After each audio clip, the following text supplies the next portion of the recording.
శ్రీ గురుభ్యో నమః. దేవా, నీ అంశరూపుడైన ప్రద్యుమ్నుడు రుక్మిణీదేవి గర్భమున జన్మించెను.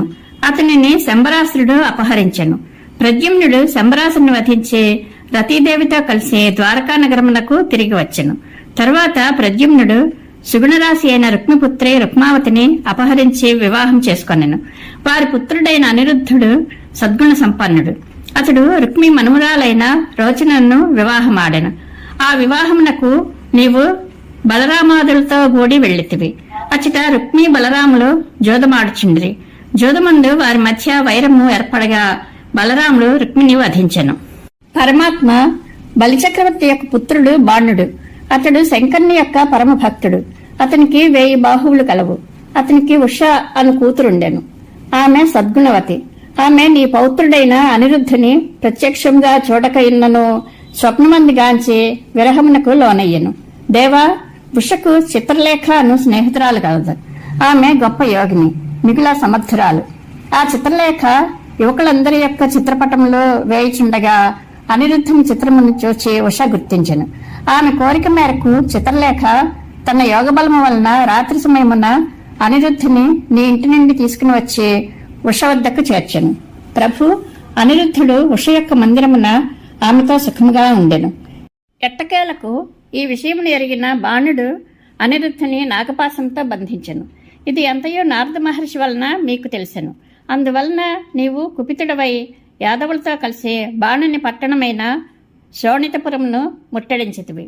ముకుంద, శోణితపురమును సదా రక్షించున్న శంకరుడు తన యొక్క భూతగణములతో కలిసి యాదవులను ఎదుర్కొనెను. మహాబలపరాక్రమశాలియగు బాణాసురుడు సాత్యకితో యుద్ధము చేసెను. కుమారస్వామి ప్రద్యుమ్నునితో యుద్ధం చేయగా నీవు త్రిపుర సంహారి అయిన శంకర్ని ఎదుర్కొంటివి. పురుషోత్తమ, యుద్ధమున శంకర్ని యొక్క సమస్తాస్త్రములను నీవు ఖండించి చివరకు నీ అస్త్రముచే ఆయనను మోహపరవశుని చేసితివి. అందువలన శంకర్ని భూతగణములన్నీ భయముతో పరిగెత్తినవి. ప్రమథగణములు దెబ్బతినినవి. కుమారస్వామి ప్రద్యుమ్నుని బాణముల వలన ఓడిపోయాను.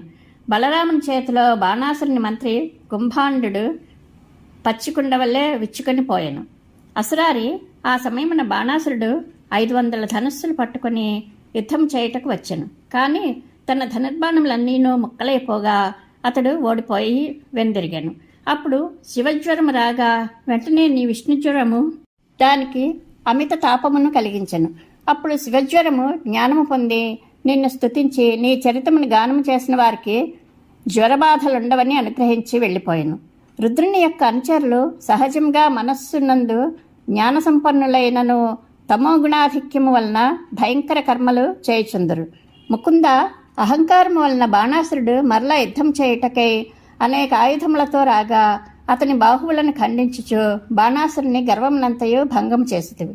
అప్పుడు శంకరుడు వెంటనే అక్కడకు వచ్చి నిన్ను స్తుతింపగా ఆయన మాటను మన్నించి శంకరుని భక్తుడైన బాణునకు 2 బాహువులను మాత్రము ఖండింపగా వదిలిపెట్టితివి.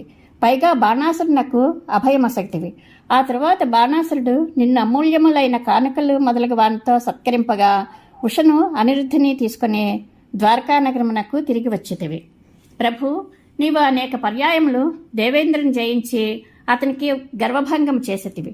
నందుని హరించినప్పుడు వరుణుని, గురుపుత్రుని తీసుకొని వచ్చినప్పుడు యముని, దావానలమును త్రాగుచున్నప్పుడు అగ్నిని, ఆవుదూడలను దొంగిలించినప్పుడు బ్రహ్మదేవుని జయించి వారికి గర్వభంగం చేసినట్లు బాణాసురునితో యుద్ధం చేయుచున్నప్పుడు శంకర్ని కూడా జయించితివి. ఈ విధంగా నీ యొక్క ఈ అవతారము సమస్త దేవతల కంటేనూ మిన్నగా కనిపించును. నీ కృష్ణావతారమునకు జయమగుగాక. భక్తప్రియ, సూర్యవంశమునకు చెందిన నృగమహారాజు బ్రాహ్మణ శాపము వలన ఓసరవెల్లి రూపమును ధరించి ఉండెను.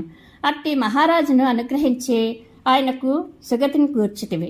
నీ పరివారములకు బ్రాహ్మణ భక్తి యొక్క ఔన్నత్యమును ఉపదేశించితివి. అట్టి గురువాయూరప్ప, నన్ను కరుణతో రక్షింపుము. భగవన్, ఒకనాడు బలరాముడు గోకులమునకు వెళ్ళెను. అచ్చట అతడు గోపస్త్రీలతో కలిసి విహరించుచు మత్తిల్లి ఉండెను. అతడు యమునా నదిని తన దగ్గరికి రమ్మని పిలువగా ఆ నది రానందువల్ల దానిని తన హలాయుధముచే లాగి భయపెట్టెను. తరువాత ఆ నదిలోనే గోపస్త్రీలతో కలిసి యథేచ్ఛగా విహరించుచుండెను. ఆ సమయమున పౌండ్రక వాసుదేవుడు తన సేవకుల యొక్క మాటల వలన వివేకహీనుడై నీ దగ్గరకు దూతను పంపెను. దేవా, పౌండ్రక వాసుదేవుడు పంపిన దూత రాజసభయందు తన స్వామి సందేశమును ఇట్లు తెలిపాను. నేను ఈ భూమిపై అవతరించిన శ్రీమన్నారాయణుడను. నీవు నా లక్షణములైన శంఖ చక్రాదులను ధరించుచున్నావు. కావున వాటిని వదిలి నన్ను వెంటనే శరణు పొందుము అని అనగా ఆ సభలో ఉన్న వారందరూ బిగ్గరగా నవ్విరి. స్వామి, పౌండ్రక వాసుదేవుని దూత తన స్వామి సందేశమును వినిపించి మరలిపోగా నీవు కొందరు యాదవ సైనికులను వెంటనుంచుకుని పౌండ్రక వాసుదేవుని దగ్గరకు వెళ్ళితివి. అతడు తన శరీరమున లోహముతో కాల్చుకున్న శ్రీవత్స చిహ్నమును ఇంకను కృత్రిమములైన కౌస్తుభమణిని మకరకుండలములను పీతవస్త్రములను కూడా ధరించి ఉండెను. దేవా, పౌండ్రక వాసుదేవుడు ఉక్కుతో నిర్మించిన తన చక్రమును నీ వైపు విసిరెను. అప్పుడు నీవు కాలాగ్ని జ్వాలలను వెడలగ్రక్కుచున్న నీ సుదర్శన చక్రమును ప్రయోగించి అతని యొక్క శిరస్సును ఖండించితివి. అట్లే పౌండ్రక వాసుదేవుని యొక్క సైన్యంనంతయు నాశనము చేసితివి. ఇంకనూ అతనికి సహాయముగా వచ్చిన కాశీరాజు యొక్క శిరస్సును ఖండించి దానిని కాశీనగరమున పడినట్లు చేసితివి. దేవా, అజ్ఞాని అయిన పౌండ్రకుడు తోడివారి పొగట్టలను నిజమనుకొని నేనే వాసుదేవుడను అను దృఢ నిశ్చయముతో నీతో తాదాత్మ్యం నుండి తన జీవితమును గడిపెను. ఆ కారణమున అతడు నీ సాయుధ్యముక్తిని పొందెను. ఎవరి సుకృతము ఎట్లు ఫలించునో ఎవరికి తెలియను. ప్రభు, కాశీరాజునకు సుదక్షిణుడు అను కొడుకు గలడు. అతడు తన తండ్రి మరణమునకు మిగిలా బాధపడి శంకర్ని ఆరాధించి అభిచార హోమమును చేయసాగెను. ఆ అభిచార హోమమున ఒక కృత్య పుట్టెను. శంకర్ని భూతగణములు అన్నీను బాణాసుర యుద్ధమున ఓడిపోయి భయగ్రస్తమై ఉండెను. అయినను సుదక్షిణుడు ఎట్టకేలకు ఆ భూతగణములను అన్నింటినీ తీసుకుని వచ్చెను. పిదపాతడు తన కృత్యకు తోడుగా వాటినన్నింటినీ నీపై ప్రయోగించెను. దేవా, ఆ కృత్య యొక్క కాళ్ళు తాటి చెట్టు ప్రమాణంలో ఉండెను. ఆ కృత్య సమస్తమును దహించి వేయుచుండెను. భయంకరమైన ఆకారంతోనున్న అటు కృత్యను చూచే ద్వారకానగరవాసులైన జనులందరూ భయపడి నీ దగ్గరకు వచ్చి మొరపెట్టుకొనిరి. ఆ సమయమున నీవు జోదమాడుచుంటివి. ప్రభు, నీవేమాత్రమూ భయపడక వెంటనే నీ సుదర్శన చక్రమును కృత్యపై ప్రయోగించితివి. చక్రధర, ప్రచండ తేజస్సంపన్నమైన నీ సుదర్శన చక్రము తన మీద పడుచుండగా చూచే కృత్య చాలా భయపడిపోయాను.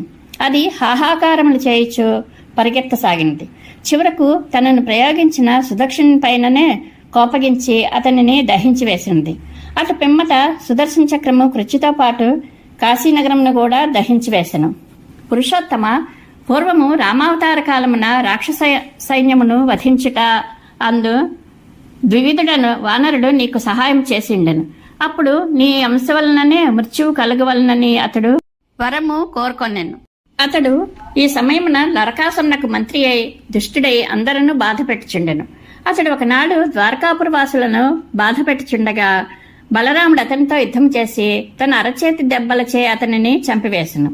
తాపత్రయ దూర, ఆ కాలమున నీ పుత్రుడైన సాంబుడు దుర్యోధనుని పుత్రికైన లక్ష్మణను అపహరింపగా కౌరవులు సాంబుని బంధించిరి. ఆ విషయమును విన్న బలరాముడు కౌరవులను శాంతింపచేయుటకు స్వయముగా హస్తినాపురంనకు వచ్చెను. అయినను కౌరవులు మూర్ఖముగా మాట్లాడుచుండగా బలరాముడు హస్తినాపురమును ఎత్తి నదిలో ముంచబోయెను. అప్పుడు కౌరవులు భయపడి సాంబుని వదిలిపెట్టిరి. భవిష్యత్తులో కౌరవులను పాండవులే చంపుదురని తలచి కాబోలు వారిపై నీ సైన్యంను ప్రయోగింపలేదు. వాయుపురాధీశ, నీ లీలలను ఎవరునూ అర్థం చేసుకొనలేరు. అట్టి స్వామి, నా తాపత్రయములను శమింపచేయుటకు నిన్ను నేను సేవింతును. ఇది ఉషాపరిణయము, నృగమహారాజునకు శాప విముక్తి, పౌండ్రక వధ, బలరాముని ప్రతాపము సమాప్తము. శ్రీకృష్ణానుగ్రహ ప్రాప్తిరస్తు. శుభం భూయాత్.